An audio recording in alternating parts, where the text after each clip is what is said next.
شام ڈھل رہی تھی اور گاؤں کے چھوٹے سے گھر کے باہر دھواں چھوڑتے چولہے کی مہک پھیلی ہوئی تھی۔ اسی خاموش شام میں 18 سالہ مریم کپڑے دھوتے دھوتے بار بار اپنے 12 سالہ بھائی احمد کی طرف دیکھتی جا رہی تھی، جو سکول سے آ کر تھکا ماندہ سیڑھی پر بیٹھا ہوا تھا۔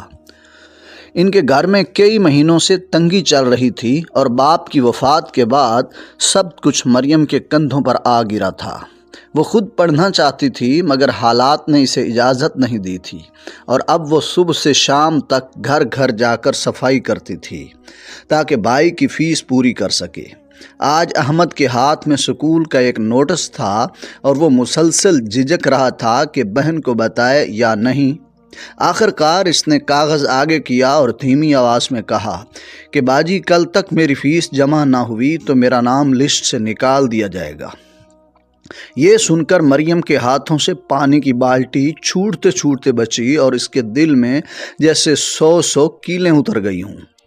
اس نے کاغذ لیا مگر چہرے پر مسکراہٹ رکھنے کی پوری کوشش کی اور کہا کہ فکر نہ کرو احمد، تم پڑھو گے ضرور، چاہے دنیا میرے خلاف ہو جائے۔ لیکن حقیقت یہ تھی کہ پچھلے 2 گھروں سے اس کی اجرت ابھی تک ملی نہیں تھی اور گھر میں آٹا بھی ختم ہونے کو تھا۔ آسمان پر اندھیرا پھیل رہا تھا اور مریم کے دل پر بھی، مگر اس کی آنکھوں میں عزم بھرا ہوا تھا، جیسے وہ خود سے کہہ رہی ہو کہ اگر حالات سخت ہیں تو میں بھی کم نہیں ہوں۔ آج کی شام وہ خاموش تھی مگر اس خاموشی میں ایک طوفان پل رہا تھا جو آنے والی رات میں اس کی زندگی بدلنے والا تھا۔ رات گہری ہو چکی تھی اور مریم چولہے کے پاس بیٹھی آٹے کی آخری مٹھی دیکھ رہی تھی جو صبح کے ناشتہ کے لیے بھی کافی نہیں تھی۔ احمد سو چکا تھا مگر مریم کی آنکھوں سے نیند کوسوں دور تھی، کیونکہ کل تک فیس کا انتظام کرنا اس کے لیے زندگی اور عزت کا مسئلہ بن چکا تھا۔ اس نے گہری سانس لی اور ٹوٹے ہوئے دروازے کے پاس رکھے اپنے پرانے سنبھال کر رکھے ہوئے شاپر میں ہاتھ ڈالا، جس میں اس کی مرحوم ماں کے زیور کے 2 ٹوٹے کڑے تھے جو مریم نے کبھی ہاتھ نہ لگانے کی قسم کھائی تھی۔ وہ دیر تک انہیں ہاتھوں میں پکڑے بیٹھی رہی، جیسے یہ فیصلہ اس کے دل کے کسی بہت گہرے حصے کو زخمی کر رہا ہو۔ اچانک اس کی آنکھوں میں نمی اتر آئی مگر اس نے آنسو پونچھے اور سخت لہجے میں اپنے دل سے کہا کہ احمد کی پڑھائی زیادہ ضروری ہے، میں نہیں ٹوٹوں گی۔ رات کے اس سناٹے میں وہ آہستہ سے اٹھی اور گھر کے دروازے سے باہر نکلی تو ٹھنڈی ہوا نے اس کے چہرے کو چھوا، جیسے اس کے اندر کے طوفان کو محسوس کر رہی ہو۔ وہ سیدھی گاؤں کے پچھلے حصے کی طرف گئی جہاں سونار کی دکان تھی جو اکثر رات دیر تک کھلی رہتی تھی۔ ہاتھ میں ماں کے کڑے پکڑے وہ دروازے کے باہر کھڑی ہچکچاہٹ میں ڈوبی ہوئی تھی، کیونکہ یہ صرف زیور نہیں تھے بلکہ اس کی ماں کی آخری نشانی تھی۔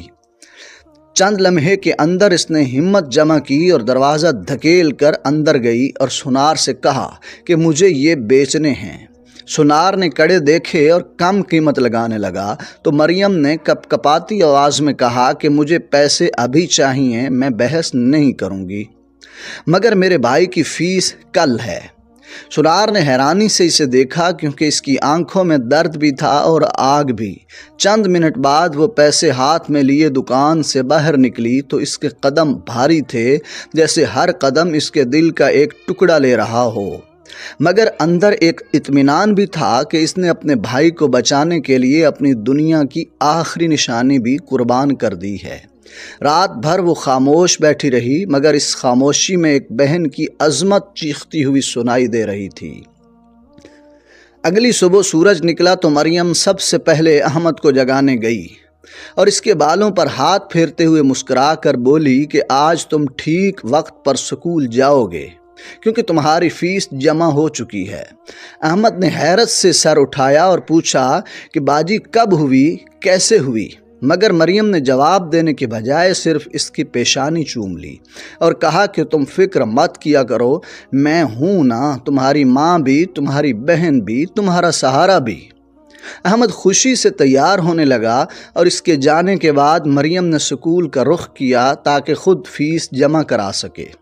جب وہ دفتر پہنچی تو کلرک نے رسید لکھتے ہوئے کہا کہ مریم تم ہر بار کسی نہ کسی مشکل میں آتی ہو مگر بھائی کی پڑھائی نہیں چھوڑتی، آخر یہ سب کیسے کرتی ہو؟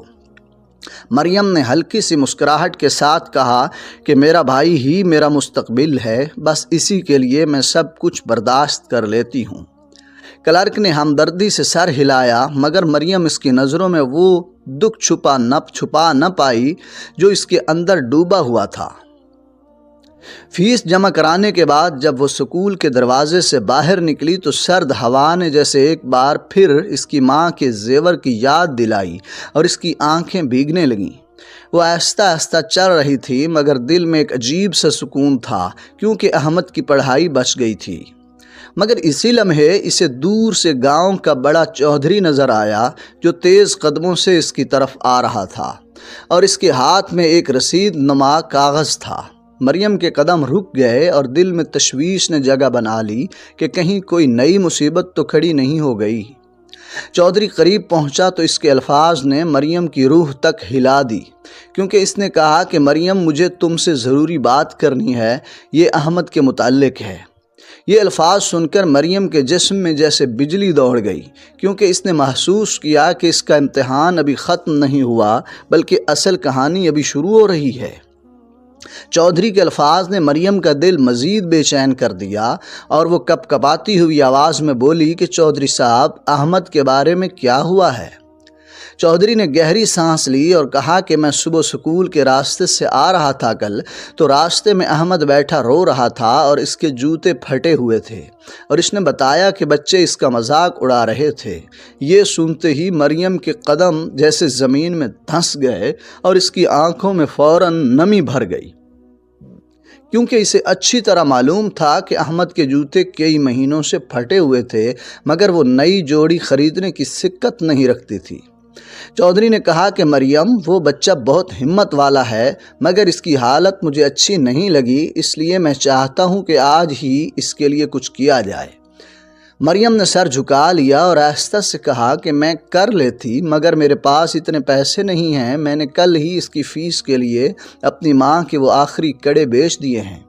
یہ سنتے ہی چودھری کی آنکھیں نم ہو گئیں اور اس نے مریم کے ہاتھ میں ایک لفافہ رکھ دیا جس میں نئے کپڑوں، جوتوں اور کچھ رقم کے پیسے تھے اور کہا کہ یہ خیرات نہیں ہے، یہ ایک بہن کی محنت اور قربانی کی قدر ہے۔ مریم لفافہ پکڑتے ہوئے لرز گئی اور اس کی آنکھوں میں آنسو بھر آئے کیونکہ اسے پہلی بار لگا کہ شاید اللہ نے اس کی قربانی سن لی ہے۔ جب وہ گھر پہنچی تو احمد دروازے پر کھڑا اس کی راہ دیکھ رہا تھا اور مریم نے اسے گلے لگا کر وہ نئی چیزیں دکھائیں تو احمد کی آنکھوں میں خوشی کی چمک دوڑ گئی۔ اس نے بہن کو گلے لگایا اور کہا کہ باجی آپ میری سب سے بڑی ہیرو ہیں۔ مریم نے آنکھیں بند کر کے احمد کو سینے سے لگایا اور دل ہی دل میں شکر ادا کیا کہ اس کی تمام جدوجہد رنگ لے آئی۔ اس شام گاؤں کی گلیوں میں ایک بہن کی محبت، قربانی اور ہمت کی خوشبو پھیلی ہوئی تھی اور لوگ ایک دوسرے سے کہہ رہے تھے کہ اگر مریم جیسی بہنیں ہوں تو کوئی غم کسی بچے کو توڑ نہیں سکتا۔ مریم نے آج جان لیا تھا کہ مشکلیں ختم نہیں ہوتیں مگر اللہ کبھی ان ہاتھوں کو خالی نہیں چھوڑتا جو کسی اور کے لیے قربانی دیتے ہیں۔